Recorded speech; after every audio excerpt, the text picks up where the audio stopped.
if I could come to you, I was just speaking to Nila before we played Devendra Fadnavis's interview. Religion actually in Haryana came to the fore for the first time. Never before we had seen that religion became an issue, with the fact that Huda announced the formation of the Gurudwara Sikh Prabandhak Committee in Haryana. What would you really say to this kind of an emotive appeal, you know, as far as polarizing the Sikh voters is concerned?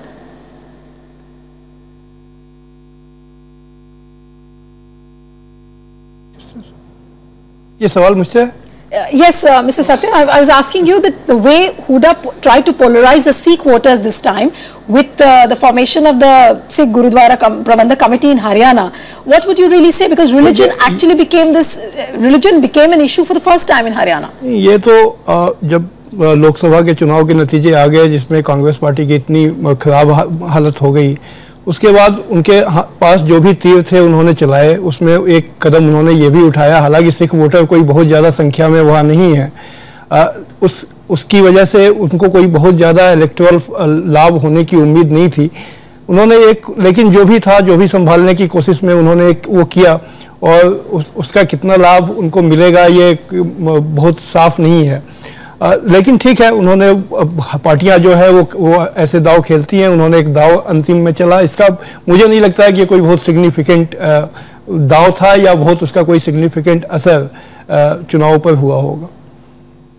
चलिए सत्येंद्र, फिलहाल यहाँ पर रुक रहे हैं छोटा सा break के लिए, और ब्रेक के बाद लगातार ये विशेष कवरेज जारी है।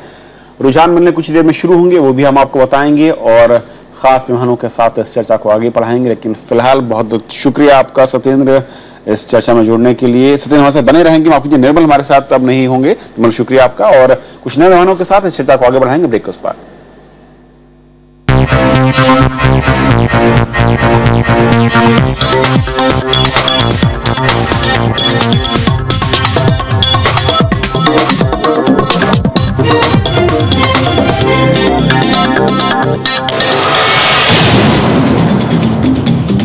Voters have delivered the verdict in Maharashtra and Haryana.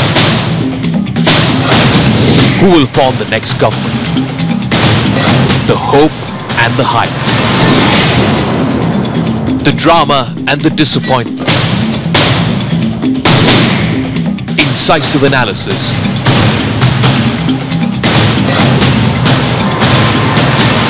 All the results, minute by minute. Rajya Sabha TV reporters bring it to you live. Watch non-stop coverage of the election tally on counting day, Sunday, October 19, only on Rajya Sabha TV. Maharashtra Haryana में विधानसभा चुनाव, एक एक seat का हिसाब, मतदाता का जवाब,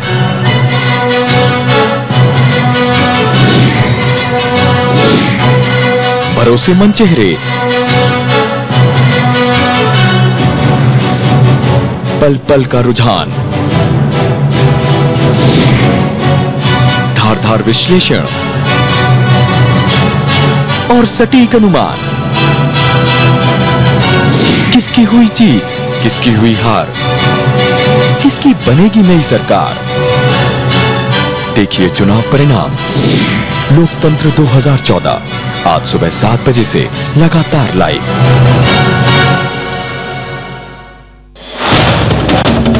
महाराष्ट्र हरियाणा में हुआ मतदान, राज्यसभा टीवी ने दिखाया लगातार अभियान।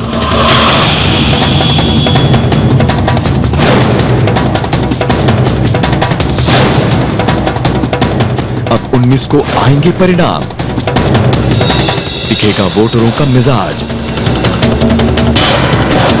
होगा नई विधानसभाओं का आगाज। देखिए लोकतंत्र 2014 आज सुबह 7 बजे से लगातार लाइव।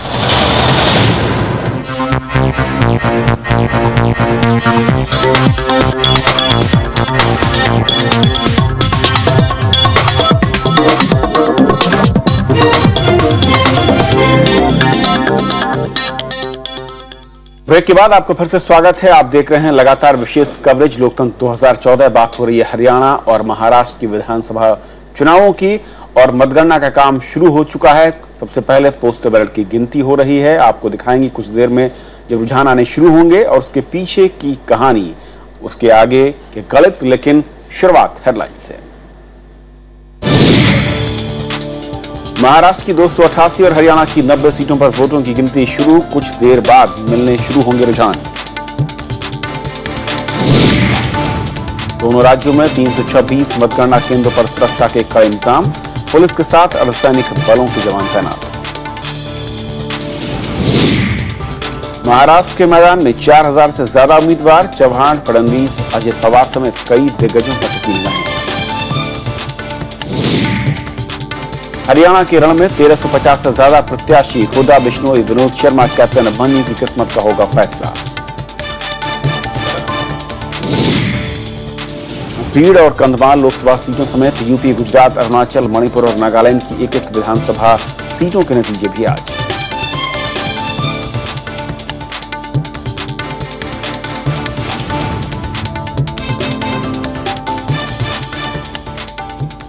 महाराष्ट्र और हरियाणा में 326 मतगणना केंद्रों पर वोटों की गिनती चल रही है और थोड़ी ही देर में दोनों ही राज्यों से रुझान मिलने शुरू होंगे। दोपहर तक दोनों राज्यों में ये पता चल जाएगा कि वोटरों ने किस पार्टी पर भरोसा जताया है। महाराष्ट्र में 288 सीटों के लिए मतगणना हो रही है तो राज्य में 63% इस बार मतदाताओं ने हिस्सा लिया था। हरियाणा में 90 सीटों पर वोटों की गिनती जारी है और इस बार रिकॉर्ड यहां पर 77% वोटिंग हुई। महाराष्ट्र के नतीजों पर सबकी नजरें हैं, जहां पर शिवसेना से गठबंधन टूटने के बाद बीजेपी अकेले मैदान में है तो कांग्रेस और एससीपी भी गठबंधन टूटा और दोनों दल अलग अलग चुनावी रण में थे। हरियाणा में राष्ट्रीय और क्षेत्रीय दलों ने अपने बूते चुनाव लड़ा है और यहां पर भी मुकाबला बेहद रोचक नजर आ सकता है। और शुरुआत जो हुई है इस वक्त वो महाराष्ट्र से एक रुझान मिला है, जहां पर खबर है कि एनसीपी आगे चल रही है। यानी पहला रुझान महाराष्ट्र से मिला है जहां पर ये एनसीपी के पक्ष में ये रुझान जो है वो बता रहा है। और बीजेपी के प्रवक्ता संबित पात्रा का कहना है कि दोनों ही राज्यों में बीजेपी अपने दम पर सरकार बनाएगी। उन्होंने किसी भी पार्टी से गठबंधन से इनकार किया है। पूरे आत्मविश्वास और कॉन्फिडेंस के साथ भारतीय जनता पार्टी ये मानती है कि दोनों ही राज्य महाराष्ट्र और हरियाणा में आज कुशासन का अंत होगा और शासन स्थापित होगी। आज मोदी जी के विजन को जमीन पे हम महाराष्ट्र और हरियाणा में उतरते हुए देख रहे हैं। और हमारे साथ लगातार खास मेहमान बने हुए हैं और आरपी सिंह साहब जो कि नेशनल सेक्रेटरी बीजेपी के जुड़ चुके हैं, जिनका स्वागत है। और आपसे शुरुआत करना चाहूंगा, दोनों राज्यों में सरकार बनाने का विश्वास के पीछे की बड़ी वजह क्या है? विश्वास के पीछे बड़ी वजह है कि आज लोग दोनों राज्यों में एक लीडरशिप चेंज चाहते हैं और वो ये भी देख रहे हैं कि जिस प्रकार की लीडरशिप देश में मोदी जी ने दी उस प्रकार की लीडरशिप प्रदेश में भी वो चाहते हैं। और ये भी चाहते हैं कि वैसी लीडरशिप आए और वो एक तार जिसका ठीक हो सेंटर के साथ, ऐसी लीडरशिप प्रदेश में भी आए। साफ सुथरी आगे की विजन रखने वाली, प्रदेश को आगे चलाने वाली लीडरशिप वो चाहते हैं।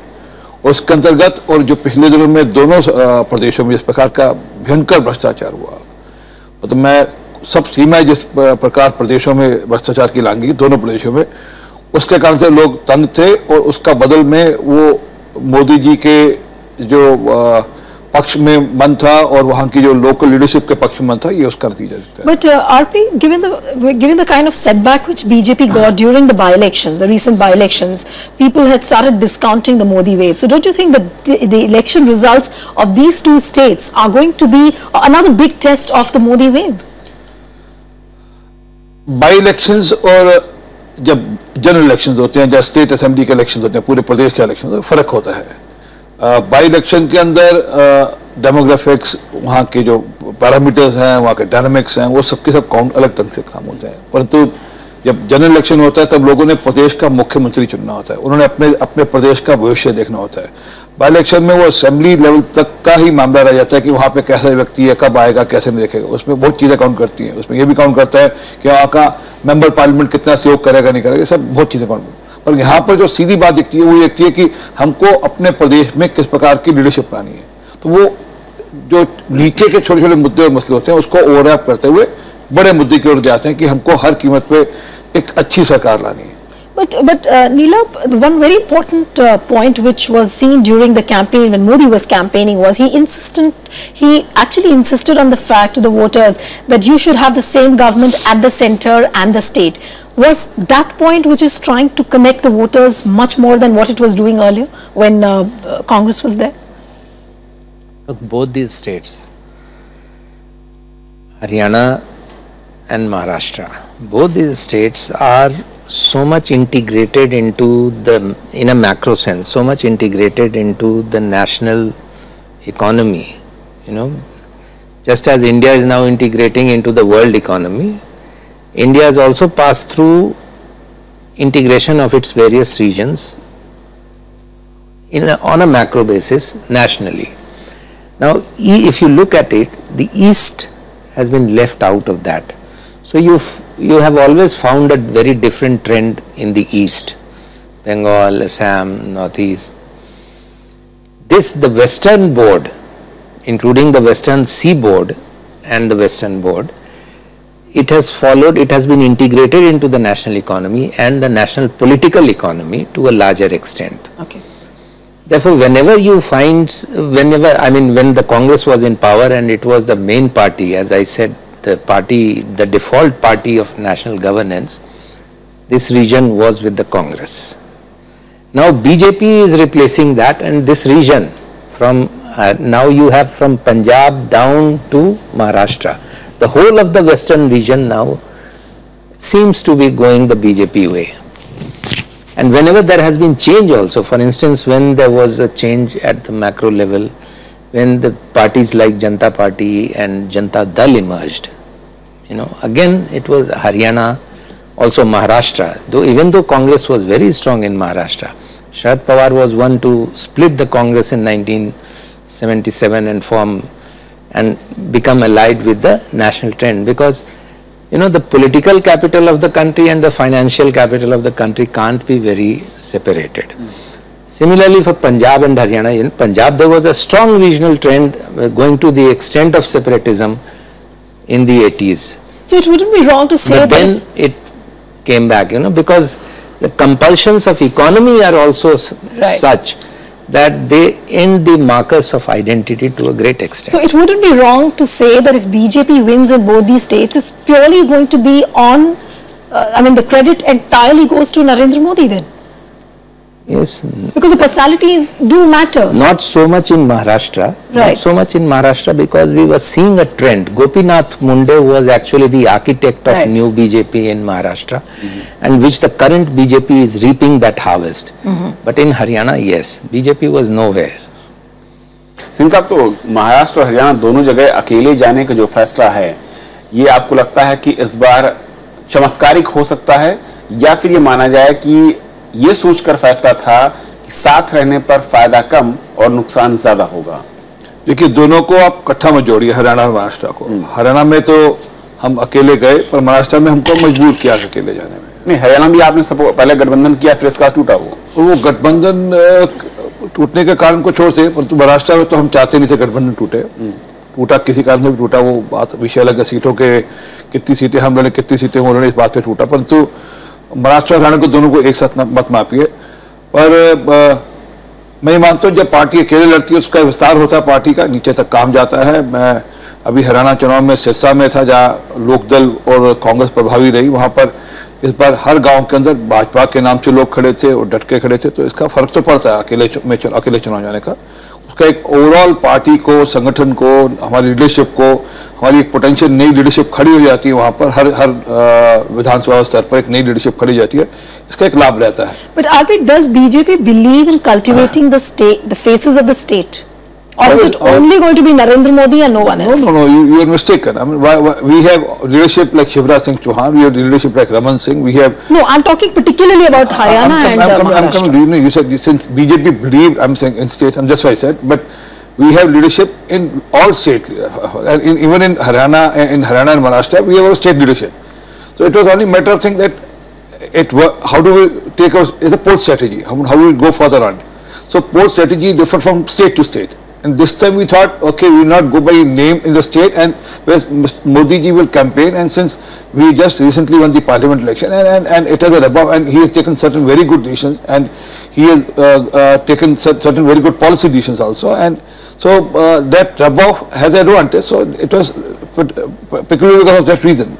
सत्येंद्र, जो बात सिंह साहब कह रहे हैं कि वैसे भी आज के जमाने में कहा जाता है कि मार्केट में जो ब्रांड चल चुका हो उसी ब्रांड के सहारे आप मैदान में उतरते रहिए तो ज्यादा सफलता मिलती है, और बीजेपी शायद इसी फॉर्मूले पर आगे बढ़ी, यानी नरेंद्र मोदी ब्रांड को आगे किया, और बाकी जो चेहरे हैं राज्यों में, जो बार बार कह रहे हैं कि बाकी पार्टियों के पास रीजनल पार्टियां हो या फिर कांग्रेस के पास दोनों ही राज्यों में बड़े चेहरे दिखते हैं, बीजेपी ने उस फॉर्मूले के बजाय इस फॉर्मूले को चूज किया। नहीं, बहुत ही स्वाभाविक है। जब 16 मई को जो नतीजे आए वो अप्रत्याशित थे, उसकी किसी को भी उम्मीद नहीं थी कि ऐसे नतीजे आएंगे जिसमें कि किसी एक पार्टी को ये कहा जाता था कि अभी तो बहुत लंबे समय तक कोalition का दौर चलेगा, उसमें अगर एक बीजेपी की एक के लीडरशिप में पार्टी पूरी बहुमत लाने में सफल हुई तो और उसके बाद जो पिछले 5 महीनों में बीजेपी का जिस तरह का स्वरूप बना है कि वो पूरी तरह से उनके मोदी सेंट्रिक पार्टी के रूप में और सरकार के रूप में वो सारी घटनाएं उस दिशा में बढ़ी हैं, तो इसमें कोई अस्वाभाविक नहीं है कि जब ये 2 स्टेट में चुनाव हुए तो मोदी का ही वो चेहरा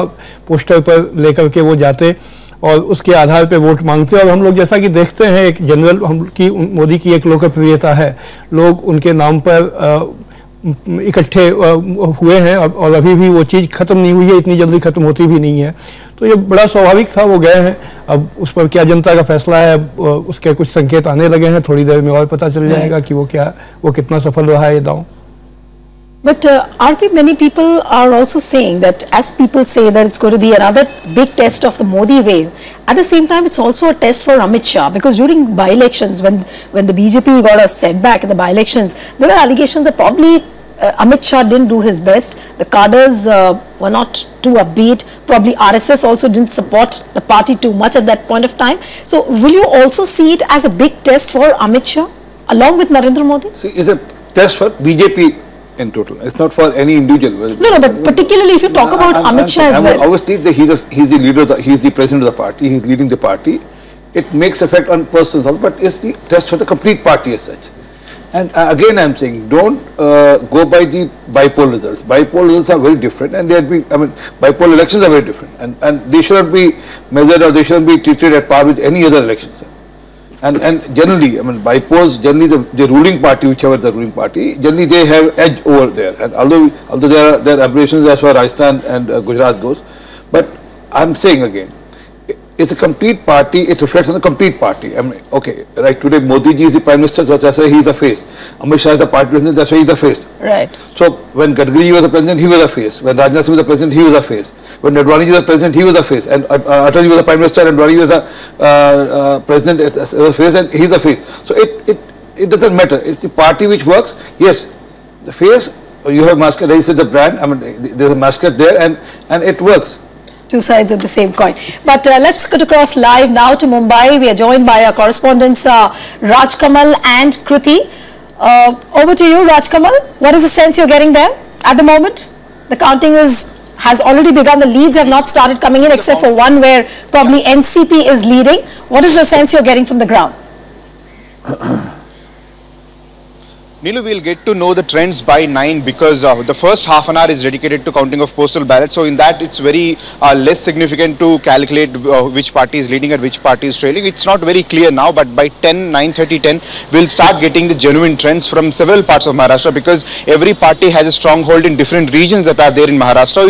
It's very difficult and early for us to analyze on who is leading and who is trailing. But as far as the BJP office is concerned, they have already started celebrations. The party looks very crowded, and the party leaders have started coming in. We are told that Devendra Fadnavis may come here to Mumbai and then he'll go to Nagpur, but other party leaders, including the state leadership, have started coming in. They are expecting a good kind of results, but they are not very sure whether they'll get an absolute majority or not. They want to buy the time at least up to afternoon, where significant trends may emerge by 12 noon. So that's what they're waiting for. And other party offices are concerned, Congress party, there's no one I could see because NCP is also, they have started coming very late, so maybe they are waiting and watching for these results to emerge, then they want to react and comment on these results. So as far as Mumbai is concerned, the party's cadres in BJP are jubilant and they want to see the results and they are expecting results in their favor, Neelu.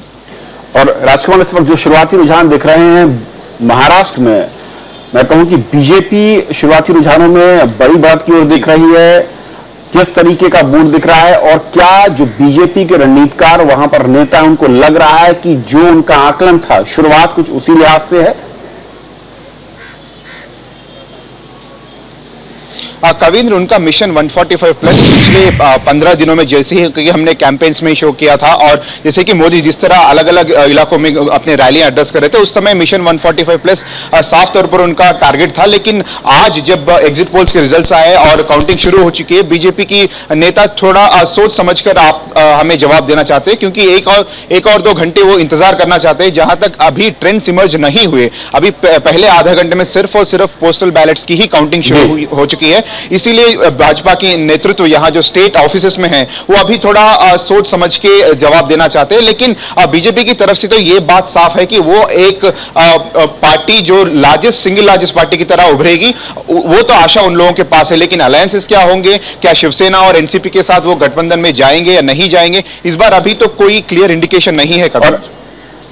Pranav से कुछ देर पहले राजकुमार बात हो रही थी, वो कह रहे थे कि जिस तरीके का चुनाव प्रचार रहा और जब मतदान पूरा हो उसके बाद बीजेपी और शिवसेना दोनों के, मैं कहूं कि जो सुर है वो थोड़े से नरम हुए दूसरे के खिलाफ। क्या इस तरह के संकेत आप भी देख रहे हैं? कविंद, पिछले 2-3 दिनों का सामना अगर आप पढ़ेंगे तो उसमें ये इस तरह की साफ सीधा जाहिर की है शिवसेना ने। अभी कोई परमानेंट एनिमी नहीं है। 1-2 चैनलों के इंटरव्यू में उनके नेता भी कह चुके थे कि बीजेपी उनका मुख्य शत्रु नहीं है। तो ये एक सीधी तौर पे एक इंडिकेशन है कि शिवसेना बीजेपी एक दूसरे के साथ जा सकते हैं, लेकिन ये अभी फाइनल नहीं है। भाजपा को तो अभी भी 140 से ज्यादा सीट आने की वो आशा रखती है, तो अभी कहना मुश्किल है। लेकिन इनकी राहें जुदा नहीं है। अभी पिछले जिस तरह 15 दिनों में हमें एक दूसरे को वाद विवाद और वार करते हुए हमने देखा, वो शायद पिछले 1-2 दिन में नरम होती हुई दिखाई दी, क्योंकि आप इनकी पार्टी की लोगों से बात करें और कार्डर से बात करें, और जिस तरह से वॉर ऑफ वर्ड्स रह चुके थे वो अभी नहीं दिखाई देती है। Kriti Mishra is also joining us from Mumbai. Kriti, there were reports that probably NCP is also trying to cozy up to the BJP. Are you hearing anything of that sort? Because obviously BJP looks overjoyed, overbuoyed at this moment. They are looking for a party which is going to have the single largest vote share. But tell me one thing, as far as the NCP is concerned, are you really hearing anything from their camp as far as their cozying up to the BJP is concerned?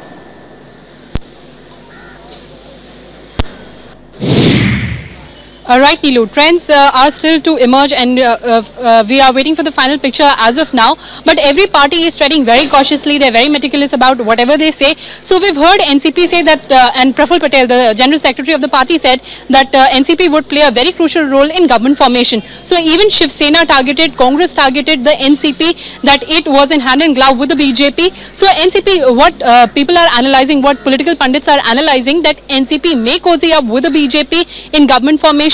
But when we spoke to Devendra Fadnavis, he very categorically said that Prime Minister Narendra Modi during his election campaign said that the NCP is a Bhrashtachari party. So in any case, BJP would not ally with the NCP. So in this election, as and when we see the outcome, we can expect unprecedented permutations, unprecedented alignments, unprecedented realignments and combinations. You never know who cozies up with whom, and whether BJP can touch the majority mark, or MNS comes with the BJP, or Shiv Sena or BJP, they come together again, or it's going to be NCP or the BJP. So for the final picture, for the big picture, let's wait, Neelu. Over to you now. Yeah, so we'll wait for the final picture. It's going to be anybody's guess as to which party is going to cozy up with whom. RP, I'm going to come to you now. Have you really thought of that scenario where probably you'll see a hung assembly in Maharashtra or Haryana, and you would begin to put your straws together? See, political parties always plan their things, and we keep all our plans with us. Like we have plan A, B, everything ready. But let's wait for another 2 hours, and then we'll strategize. Not why now. I mean, now everything is done now. We have contested elections. We have done our best, whatever we could have done now. So let's wait for another 2-3 hours, and then we'll. But when you talk about the post-poll calculations, you would be also open to aligning back with the allies whom you have abandoned? I said political parties always keep their plans ready. I mean, I'm not denying anything right now, but let's wait for another 2 hours. I mean, as of now, as per your predictions, we are forming our government on our own. But why be worried now? I mean, let's wait for 2 or 3 hours and we'll discuss this after that. बिल्कुल नीलाभ, जिस तरीके की शुरुआती रुझान दिख रहे हैं, महाराष्ट्र की अगर बात करूं, रीजन वाइज तो हम ये नहीं कह सकते कि किस रीजन से क्या ट्रेंड है, लेकिन क्या वो रीजन आप देख रहे हैं जहां पर सबसे ज्यादा आपकी नजर में मैं कहूं कि उलटफेर वाले नतीजे देख सकते हैं महाराष्ट्र में? कि उलटफेर तो मुझे लगता है ये सभी रीजन में होगा। विदर्भ में तो खैर एक्सपेक्टेड था बीजेपी का। इन दूसरी जगह पर भी अब जिस तरह के ये फिगर आ रहे हैं अभी के रुझानों में, अभी तक अगर मान के चलें, अब मुझे नहीं मालूम कि ये एक ही जगह से आ रहे हैं या पूरे महाराष्ट्र से अलग अलग आ रहे हैं। इन उस हिसाब से तो ये पूरे महाराष्ट्र में उनका असर दिख रहा है। अगर वो कोंकण में मान लीजिए शिवसेना के मुकाबले भी थोड़ी भी ज्यादा सीटें ले लेते हैं तो भी बड़ा उलटफेर होगा। पश्चिमी महाराष्ट्र में वो अगर एनसीपी को ये करते हैं तो वो भी बड़ा उलटफेर होगा। तो मेरे ख्याल से बीजेपी की बढ़त जो आप देखेंगे वो अभी हर जगह देखेंगे। अगर बढ़त ये रुझान अगर रह गए तो ये अगर ट्रेंड आगे रहा तो यही ट्रेंड और एक जो कॉमन सेंस भी जो दिख रहा है। संवाददाताओं ने ध्यान दिलाया कि ये पोस्टल बैलेट्स की काउंटिंग है, अभी एक्चुअल काउंटिंग के संकेत हम इसी से मैंने कहा अगर ये ट्रेंड रह गए तो पोस्टल बैलेट्स चूंकि एक प्रतिनिधि होता है कि अलग अलग क्षेत्रों के उसमें बैलेट, लेकिन उसका मिडिल क्लास बेस ज्यादा होता है। हाँ, मिडिल क्लास बेस ज्यादा होता है, लेकिन हम भूल जाते हैं कि महाराष्ट्र आज की तारीख में और हरियाणा भी, हरियाणा में 51% जो कंस्टिट्यूएंसी अब जो आबादी है वो शहरी आबादी है, सिर्फ 49% ग्रामीण आबादी है। तो हरियाणा के डेमोग्राफिक्स बदल चुका है। हम अब देवीलाल के जमाने के हरियाणा की बात नहीं कर रहे हैं। और महाराष्ट्र में भी वो डेमोग्राफिक्स बहुत हद तक बदल चुका है। जो रूरल बेस हुआ करता था वो एक रूरल अर्बन कंटिन्यूम जैसा बनता जा रहा है। तो उसमें यही बीजेपी का नया, मोदी के बीजेपी का जनाधार यही कंटिन्यूम है, ये बेस। इसमें एक बात जोड़ दूं, जब फ्लोटिंग वोटर वोट डालने जाता है ना, वो ये सोच कर नहीं जाता कि मुझे, वो ये देखता है कि कौन सी पार्टी जीत रही है, कौन सी पार्टी रूलिंग पार्टी बनेगी, कौन सी पार्टी सत्ता में आएगी, कौन सी पार्टी सरकार बनाएगी। जल्दी वो ट्रेंड आता है, वो उनके साथ जाता है वोटर। और एक बात मैं, क्योंकि मैं जब आया था तब वो एक सिख परसेंटेज की बात हो रही थी। हरियाणा के अंदर 6% वोट है सिखों के, और वो कुछ पॉकेट्स में बहुत मैटर करते हैं। आप सिख वोट करें, सिख वोट मैटर नहीं करते, वो कोई मैं सुन लिया मैंने, इसलिए वो टिप्पणी दे रहा हूँ सर आपकी जानकारी के लिए। अच्छा, 1 मिनट, एक सवाल मुझे आपसे करना है वो जानकारी के लिए। सिख छोड़ दीजिए, लेकिन क्या पंजाबी स्पीकिंग चीफ मिनिस्टर हो सकता है इस बार? आज अभी क्यों कह रहे हैं, हमारे से हर श्रेणी से आज हमारे क्या हो सकता है? संभावना है, सब संभावनाएं खुली हैं, सब संभावनाएं खुली है। रिजल्ट के बाद संभावनाएं पर चेष्टा करेंगे, मतलब उसमें पंजाबी हो सकता है, उसमें आप रिजल्ट के बाद खुलासा करेंगे। लेकिन रिजल्ट आने से पहले एनसीपी की अगर हम बयानों को देखें तो उन्होंने हार स्वीकार कर ली। पार्टी के नेता नवाब मलिक ने कहा कि एनसीपी को महज 50 सीटें मिल सकती। उन्होंने कहा कि नुकसान के लिए पृथ्वीराज चौहान जिम्मेदार है। हमने अकेले चुनाव महाराष्ट्र में लड़ा है।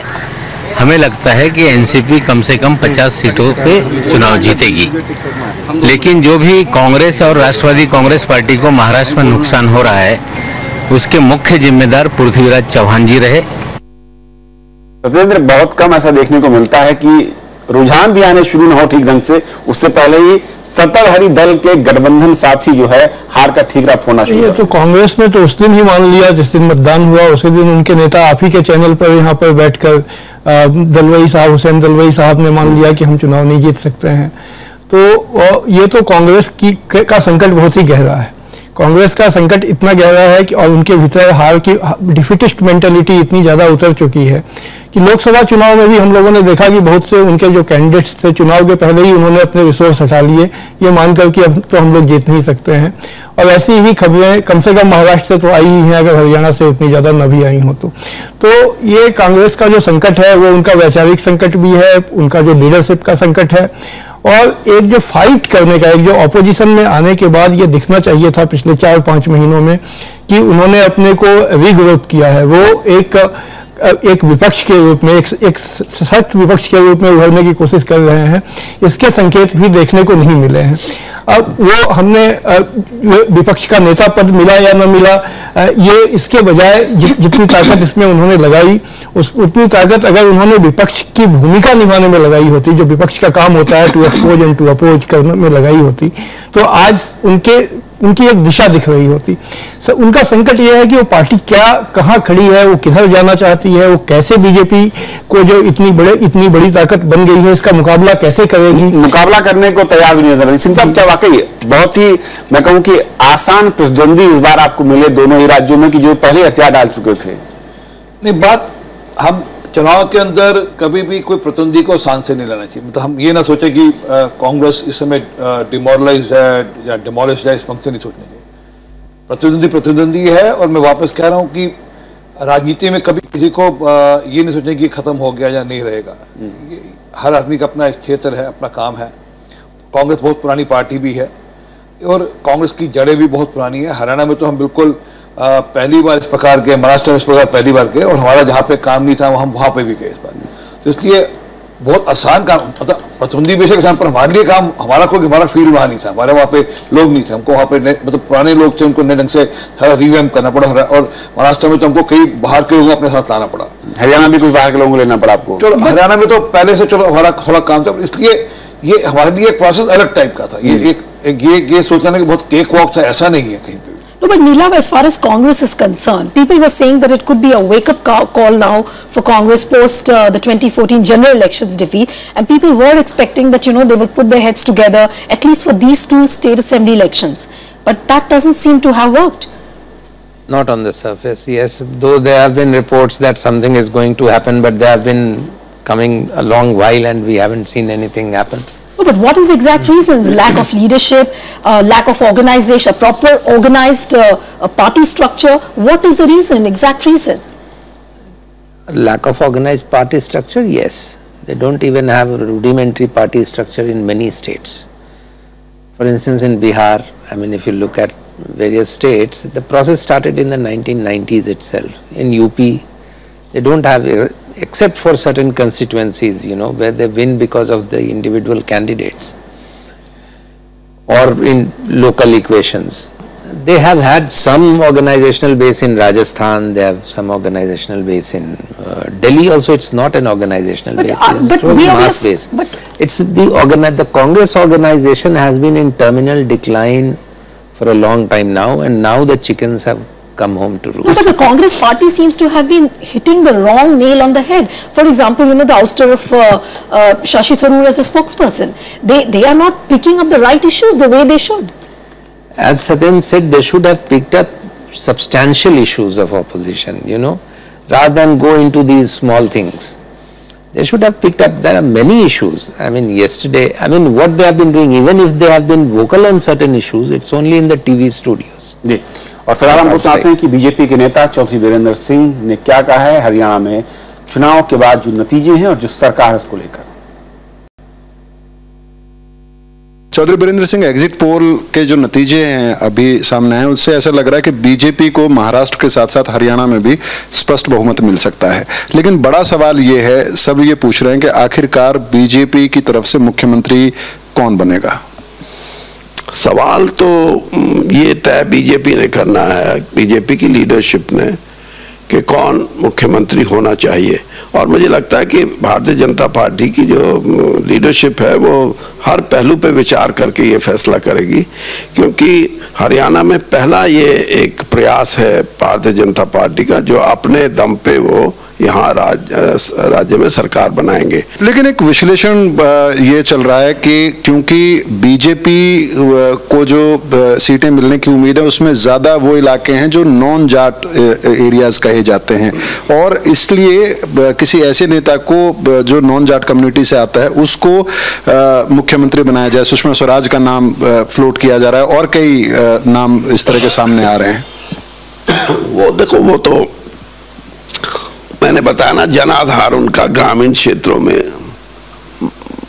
नगण्य मात्र था, कोई था नहीं, क्योंकि ग्रामीण क्षेत्रों में 90 में से 67 सीट्स, 3/4 सीटें वो ग्रामीण क्षेत्रों की हैं और सिर्फ 23 सीटें ऐसी हैं जो शहरी क्षेत्रों तक सीमित हैं।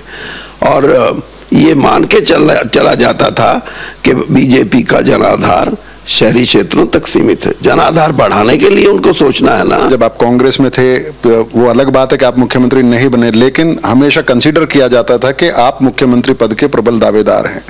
अब जबकि आप बीजेपी में आ चुके हैं और बीजेपी सत्ता की बड़ी दावेदार मानी जा रही है, आपकी दावेदारी कितनी मजबूत है? दावेदारी मैं कभी नहीं करता, मैं मांगता नहीं कुछ भी। अगर मैं कुछ इस चीज में सक्षम हूं, मेरे अंदर वो चीज है जिसकी कोई तवक्को मुझसे करे तो करे, लेकिन मांगने का मेरा स्वभाव नहीं है, मैं नहीं मांगता कुछ भी। बहुत बहुत शुक्रिया सर, थैंक यू। और करेंगे सीधे हरियाणा, जहां पर अखिलेश तोमर हमारे साथ जुड़ रहे हैं। अखिलेश, हरियाणा से जो इस वक्त शुरुआती रुझान में कहूं मिल रहे हैं, करीब 61 सीटों से मिल रहे हैं, 37 के आसपास बीजेपी आगे देख रही है, आईएनएलडी करीब 14 सीटों पर दिख रही है। क्या वहां पर इस वक्त सरगर्मी है?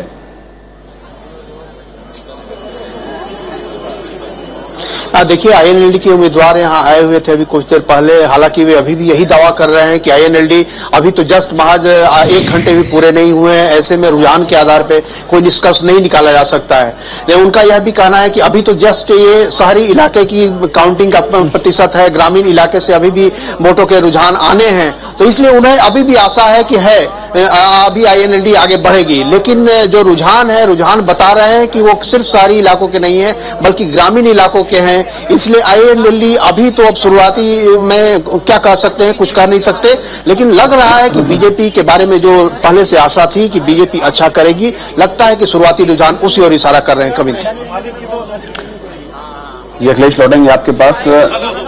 चिंता, हरियाणा में जो शुरुआत में देख रहा हूं इस वक्त में करीब करीब अब सभी पॉकेट से इस वक्त जो रुझान है नजर आ रहे हैं, किस तरीके से आप देख रहे हैं शुरुआती रुझान? अभी मैं कहूं क्योंकि 1 घंटा भी नहीं हुआ शुरुआती रुझानों को, क्या ये ट्रेंड आपके गलत, आपके आकलन के लिहाज से? बिल्कुल ठीक है। और जो मैंने कहा ना, जिस प्रकार इस बार पार्टी ने हर कोने में जाकर, प्रदेश के हर बेल्ट में जाकर, हर रीजन में जाकर, हर सीट के हर माइक्रो लेवल पे जाकर जिस प्रकार काम किया है, जिस प्रकार वहाँ पे रिसोर्सेज लगे हैं, लोग लगे हैं, ह्यूमन रिसोर्सेज लगे हैं, ये ऑब्वियसली ये उसका नतीजा है। और पूरी पार्टी को जिस प्रकार पार्टी अध्यक्ष, मैंने अभी कहा ना, पार्टी अध्यक्ष लीड करते हैं अमित शाह जी ने, जिस प्रकार पूरी स्ट्रेटेजी बनाकर पूरे रिसोर्सेज एनर्जी वहाँ पर लगाई है, ये उसी का आपको रिफ्लेक्शन दिख रहा है अभी जो दिख रहा है। But RP, you have elections coming up in the next 2 years in important states like West Bengal, Tamil Nadu, and these are states where BJP is not a dominant force at all. So is this victory, if it happens today, if the 2 assembly elections, these 2 states, are you going to be, obviously it will be an encouragement for you, but how are you really going to gear up yourself for these 2 states like Tamil Nadu and West Bengal? You are missing 2 states in between, Jammu and Jharkhand also. No, I was talking about the 2 states specifically where BJP is not a dominant force. I know, Jammu, okay, part of Jammu we are dominant, but otherwise we are not. So, but what I am saying is, I see West Bengal being prepared and being ready for BJP. Tamil Nadu probably will take some more time. We'll have to work out more on Tamil Nadu to work on it. But yes, we are getting up for those states also. But immediate focus is on Jammu Kashmir and so Tamil Nadu is. Do you think that Tamil Nadu is going to be easier for you now because the sword of the disproportionate assets case hangs large on Jayalalitha's head? See, it's not only the incumbent government. It's also how do we get up our party locally there, and then how do we take our party further down? It takes time, and I'm trying to understand. Every party has to strategize, and resources and people. Everything has to be worked out, and especially the human resources. It's not easy job. I mean, it's not like you just go and pick up people and start working on them. And especially party like us, which is a ideological party, we have to pick up people into a certain frame. चलिए वापस लौटते हैं महाराष्ट्र और हरियाणा की तरफ। अनंत हमारे साथ जुड़ चुके हैं, अनंत बल जो कि चीफ ऑफ न्यूज हैं विरोस्ता काल ग्रुप से। अनंत, जिस तरीके से हरियाणा हम देख रहे थे, लेकिन महाराष्ट्र में आपके पास आऊं क्योंकि वहां को लेकर आप स्पेसिफिक बहुत सटीक जानकारी के साथ हैं इस वक्त कि क्या क्या अलग पॉकेट दिख रही हैं जो शुरुआती रुझान अगर वहां पर देखें, क्या आपको लग रहा है कि इस वक्त अलग अलग रीजन, मुझे लगातार बात हो रही थी और नीलाभ भी कह रहे थे कि बीजेपी तभी अच्छा परफॉर्म करेगी महाराष्ट्र में जब वो अलग अलग क्षेत्रीय पार्टियों की पॉकेट्स में अपनी दखल को बढ़ाएगी, मजबूती के साथ खड़ी होती दिखेगी। क्या आपको ये ट्रेंड उसी तरफ इशारा कर रहे हैं? जो ट्रेंड दिखाई दे रहे हैं वो ऑब्वियसली उसी का एक लक्षण है, क्योंकि अगर विदर्भ की बात करें तो विदर्भ में बीजेपी का तो अपना ही एक जनाधार रहा है, ट्रेडिशनली रहा है। कोंकण, मुंबई, ठाणे, ये जो एक बेल्ट है उसमें शिवसेना एक प्रोमिनेंट फोर्स था, और इसलिए इस बार बीजेपी ने जिस तरह से अपने आप को पोजीशन किया इस इलाके में, तो मुझे लगता है कि मुंबई, ठाणे, कोंकण, ये जो इलाका है, नवी मुंबई ऑल्सो, क्योंकि इसमें गुजरातीज और नॉर्थ इंडियंस ये 30% है, और मुंबई शहर की अगर मेट्रो सिटी की बात करें तो वहाँ मराठी जो है लोग वो माइनॉरिटी में है। तो मुझे लगता है कि जिस तरह से बीजेपी ने अपने आप को पोजीशन किया है, तो वो हर रीजन में ये जो दूसरे दल है, जैसे मराठवाड़ा में जो हमें रिपोर्ट मिल रही थी, तो उस हिसाब से वो शिवसेना का एक तरह से गढ़ रहा है, तो मराठवाड़ा में भी बीजेपी और शिवसेना लगभग बराबर चलने की अपेक्षा रखी जा रही थी। तो मुझे लगता है कि विदर्भ, मराठवाड़ा और ये जो मैंने कहा कि मुंबई, नवी मुंबई, कोंकण, ये जो इलाका है, तो ये 3 अगर प्रमुख हम सेगमेंट धरे, क्योंकि वेस्टर्न महाराष्ट्र में अभी उनकी जो फाइट है वो एनसीपी और कांग्रेस दोनों के साथ है, वहाँ शिवसेना नहीं है और बीजेपी भी नहीं है, वहाँ उनका ऑर्गेनाइजेशनल स्ट्रक्चर भी नहीं है, तो इसलिए वहाँ देखना पड़ेगा। लेकिन ये जो 3 रीजन्स मैंने गिनाए, और इवन जो धुले, नंदुरबार जो गुजरात से सटा हुआ जो नॉर्थ महाराष्ट्र है, वहाँ भी बीजेपी काफी लेकिन एक और चीज, अगर जो शुरुआती रुझान आप देख रहे होंगे, टेली इस वक्त स्क्रीन पर है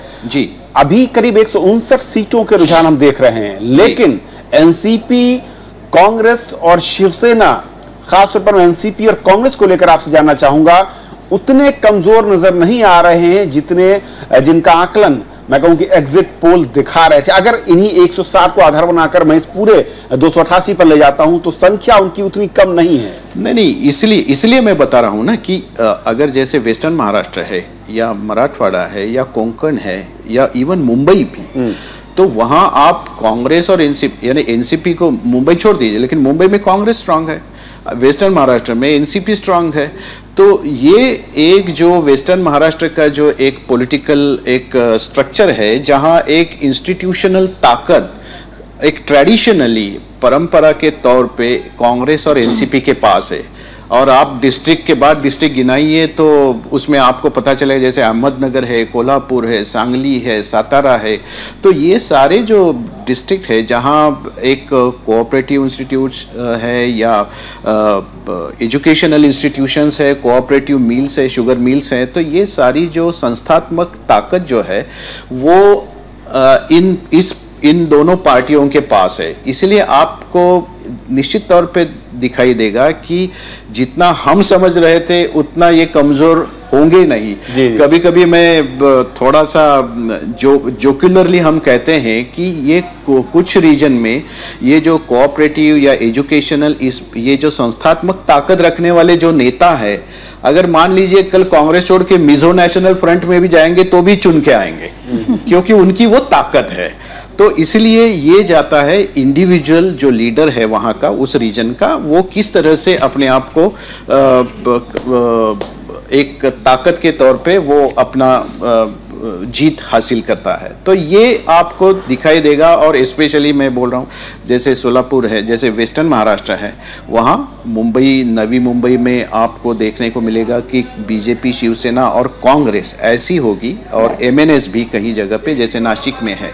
तो यहाँ आपको इस तरह की लड़ाई देखने को मिलेगी। But Anant, what you're saying, I mean, it's not easy for BJP to breach the bastions of the various parties. But if at all it does, then will you see some kind of a subterranean movement which hints at a shift from the regional to the national? Is it early to say that? It is early to say that because if you remember, BJP was not a party in reckoning as far as Maharashtra and even Haryana is concerned.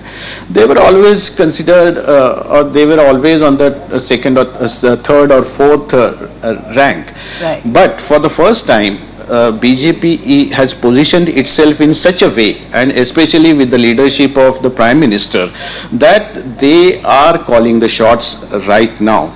And what you say has means you have a point, but at the same time, one should not forget that in last 15-20 years, means in 95, BJP Shiv Sena came together, they fought the election, they won for the first time, they had a government for 5 years.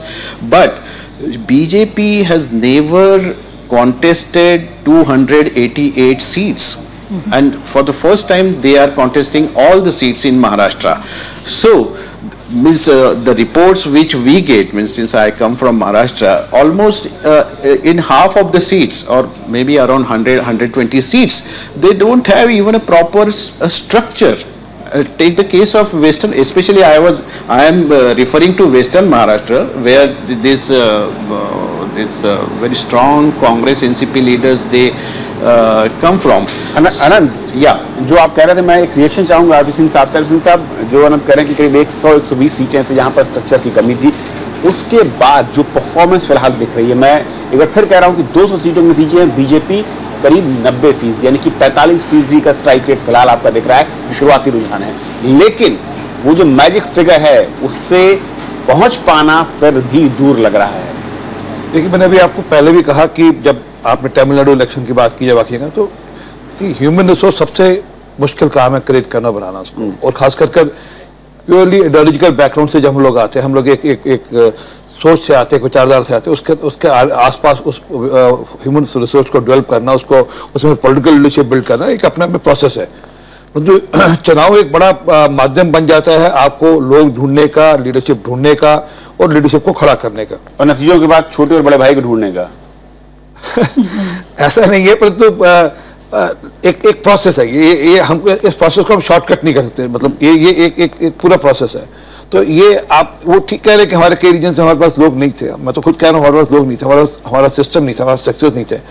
पर मैं ये मानने को चाह रही कि हमारे पास system वहाँ पे, मतलब स्ट्रक्चर था, बेशक कम होगा थोड़ा ज़्यादा, पर स्ट्रक्चर आज महाराष्ट्र के हर क्षेत्र में हमारे पास स्ट्रक्चर था। हमारे पास लोग एक अलग टाइप का काम था अपने पास, वो वैचारिक पक्ष का हो, वो वैचारिक पक्ष का काम हो, वो बेशक परिवार का काम हो, परंतु हमारे साथ जुड़े हुए जो संगठन उनका काम हो, हमारा काम था वहाँ पर। तो ठीक है, हमारा पॉलिटिकल काम थोड़ा कम हो सकता है वहाँ पे। इसलिए ऐसे हरियाणा के अंदर भी मैं स्पेशली सिरसा बेल्ट की बात करता हूँ, वहाँ पे हमारा पॉलिटिकल काम थोड़ा कम हो। Just butt in here, the early leads coming in. Randeep Surjewala, the prominent Congress leader, is trailing there, and Captain Abhimanyu is leading. That is what the early trend shows. And I was just looking at the leads of Haryana. Some around 67 leads we have got on 67 seats, 46. Out of which BJP is leading there on almost 44 or 45. 46. So almost the mission 45 which BJP was aiming at in Haryana looks like it is almost accomplished. It's not accomplished till the time we get the result, but yes, we were targeting 44 plus, 45 plus, and we are 100% going to achieve that. And I told you earlier also that on ground situation is different.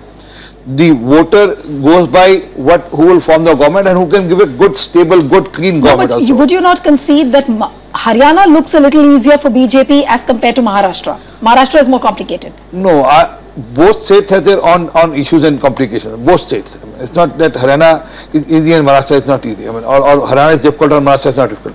Both states have their own complications and reasons to work on, and in both states, different strategy has been worked on, and the results you see. I mean, you see the results going the same way in both the states. लेकिन महाराष्ट्र में थोड़ा सा फर्क है। सिंह साहब, मैं लौटूं उससे पहले रुक करूंगा एक बार फिर से प्रणव के पास।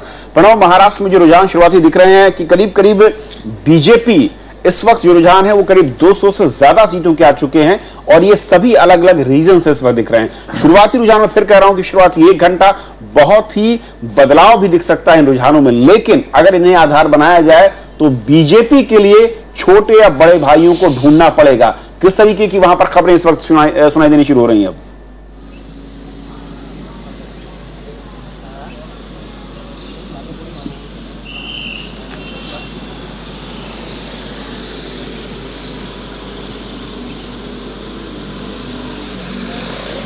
देखिए, बीजेपी खेमे में खुशी जरूर है और जैसा कि सब मान के चल रहे थे कि सिंगल लार्जेस्ट पार्टी बीजेपी बनेगी, लेकिन अभी भी इन रुझानों के बाद भी ये पूरी तरह से आश्वस्त है बीजेपी के यहाँ पे कार्यकर्ता और नेता की वो अपने दम पे सरकार बनाएंगे। लेकिन इतना जरूर है, जैसे कि बार बार इस पूरे क्षेत्र में इस पूरे वो जो सियासी समीकरण बन रहे थे कि जरूरत जरूर पड़ सकती है साथियों को ढूंढने की। अब वो किस तरह से ये पूरा आंकड़ा वो जुटा पाएंगे, ये अपने आप में महत्वपूर्ण है। लेकिन फिर भी ये कहना शायद अभी जल्दीबाजी होगी, क्योंकि अभी सिर्फ 1 घंटे का भी वक्त नहीं हुआ है जब मतगणना शुरू हुई है।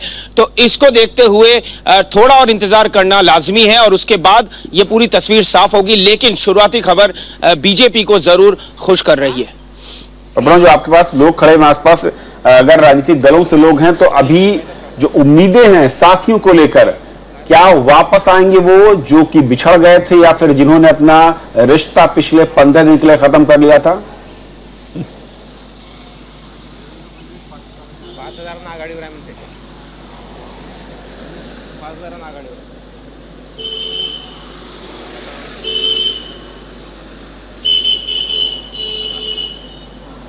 मैं इनसे जानने की कोशिश करता हूं, हालांकि किसी राजनीतिक दल से नहीं है, लेकिन ये यहाँ के स्थानीय लोग हैं। जो शुरुआत में जो ट्रेंड आ रहे हैं उसको लेकर आप क्या कहेंगे?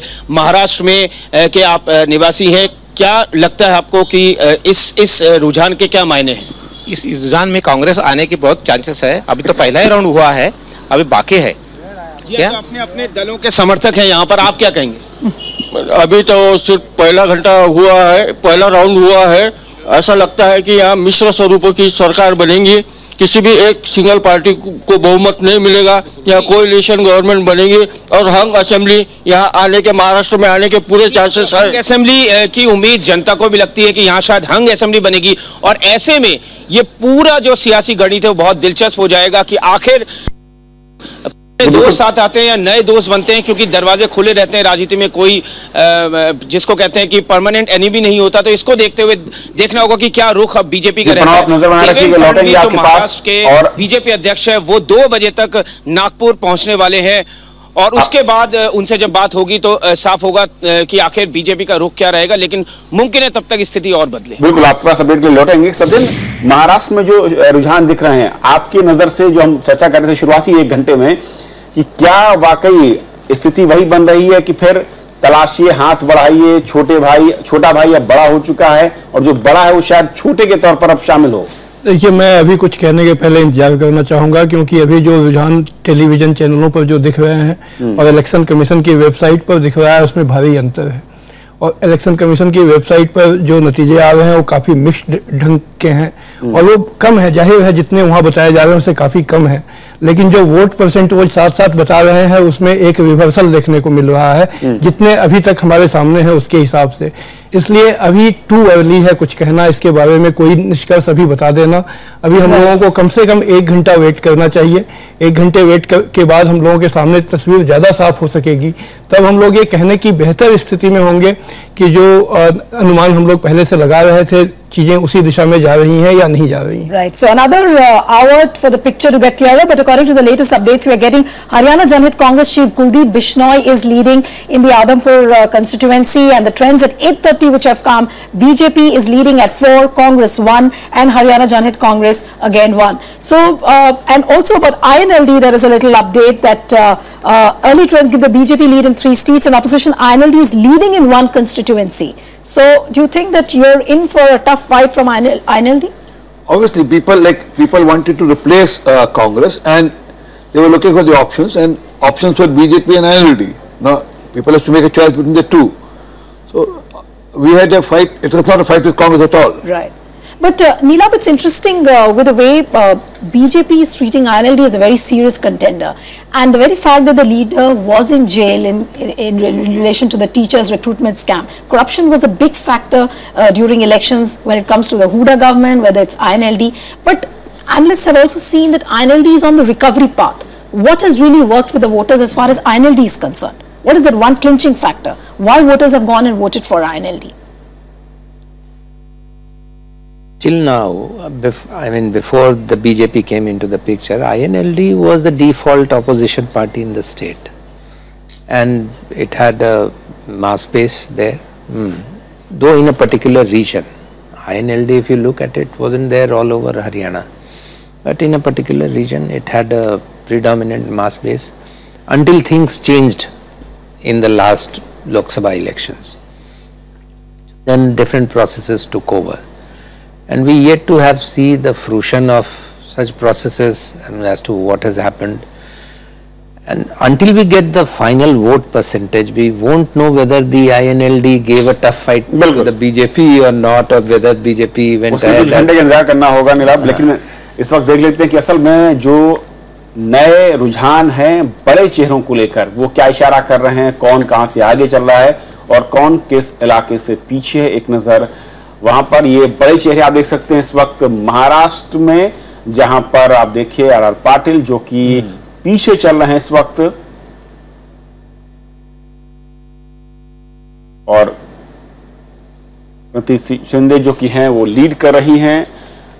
तो जो शुरुआती रुझान है पहले 1 घंटे के, वो बहुत ज्यादा कोई फर्क नजर नहीं आ रहा। अगर मैं कहूं कि जो एग्जिट पोल नजर आ रहे थे, लेकिन एक बार फिर मैं कहूंगा कि ये शुरुआती रुझान है। जैसा कि बार बार हमारे पैनलिस्ट भी कह रहे हैं कि रुकना होगा कम से कम 2 घंटे, जब उसके बाद फ्रेंड्स कम से कम 5 से 7 राउंड जब गिनती खत्म होती है, तब हम कह सकते हैं कि वो स्थायी हो सकते हैं रुझान और आगे कंटिन्यू करेंगे। दुष्यंत चौटाला आप देख रहे हैं पीछे, और अमित देशमुख जो लीड कर रहे हैं। ये वो चेहरे हैं जिन पर सबकी नजरें हैं, और लगातार आपको हम दिखाते रहेंगे कि कौन कौन से वो चेहरे हैं जो अपने इलाकों में पीछे हैं या फिर आगे चल रहे हैं।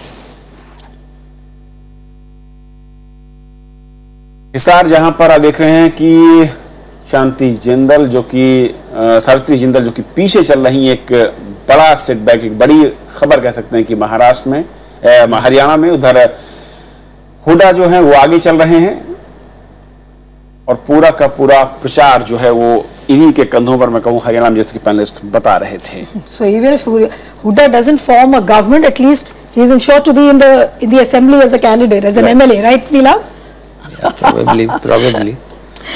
चलिए यहाँ पर हम रुक रहे छोटे से ब्रेक के लिए। ब्रेक के बाद हमारे सहयोगी इस चर्चा को आगे बढ़ाएंगे, और ताजा रुझान, नए मेहमानों के साथ चर्चा लगातार राज्यसभा टीवी पर चलती रहेगी। रहिएगा।